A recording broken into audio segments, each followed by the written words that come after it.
turned this into one of the greatest fighters of all time. In from the left, the P-51D.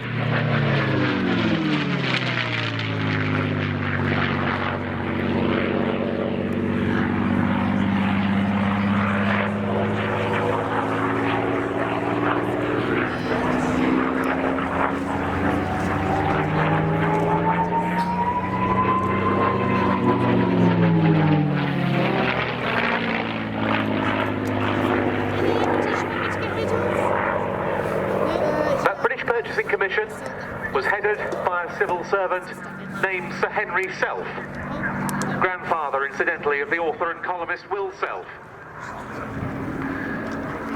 And it was initially thought that the Curtiss P-40 family of fighters would suit RAF needs. We were desperately in need of more fighters, owing to the pressure on Britain's own aircraft manufacturers. However, one of the companies that Self and his team went to visit in the US was North American Aviation of Dallas, Texas. They were already turning out Harvard trainers in quantity for the RAF, and doing so impressively. They were indeed exceeding the planned production schedule, much to the pleasure of the British Air Ministry. The North American team managed to convince the British Purchasing Commission that they could come up with a fighter superior to the Curtiss P-40. So it was that in record time, a matter only of a few dozen days, they developed a design called the NA-73.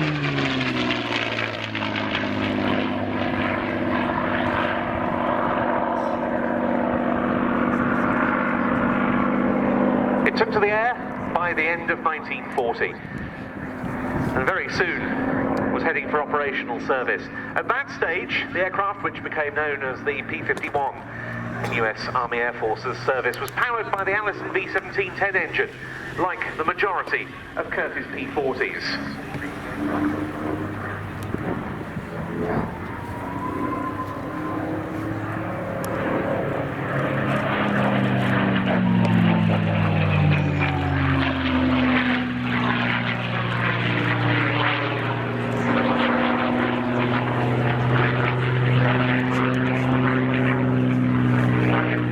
V1710 was a very dependable power plant and gave the Mustang excellent low-level performance. It wasn't so good at higher altitude.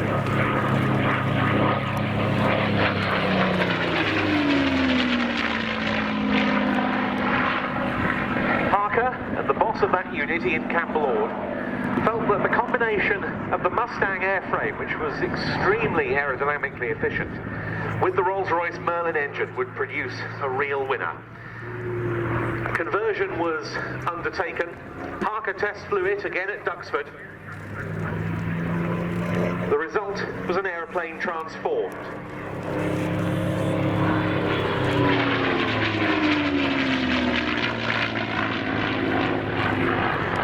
One problem was that Rolls-Royce production of the Merlin was all being earmarked for British-built aircraft in the main, the likes of the Lancaster, the Mosquito, and the Spitfire, to name but three famous examples. So, production was to be undertaken for the Mustang and certain other applications, including some Spitfire marks, by the Packard Company, the automobile manufacturer in the United States.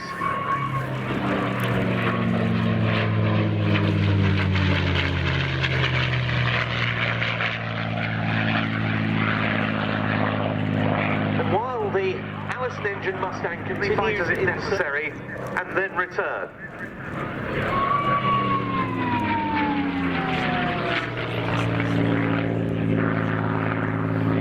It really was a transformational capability. And this aircraft, this very example, which is about to perform its last pass, is itself a decorated Second World War combat veteran. It wears the famed blue-nosed markings of the 352nd Fighter Group, stationed as part of the 8th Army Air Force at Bodney, a unit that flew 60,000 hours in combat during just 19 months of World War II.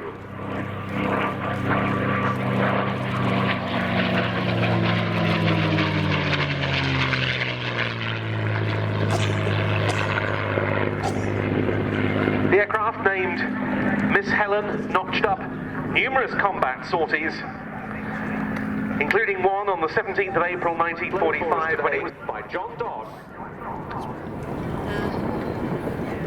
So just as we recover the Mustang, just an update on what you can expect in the air over the next hour. Next display item already airborne and will be running into competitive display in just a few moments time. That is the unmistakable shape and sound of the RAF Chinook.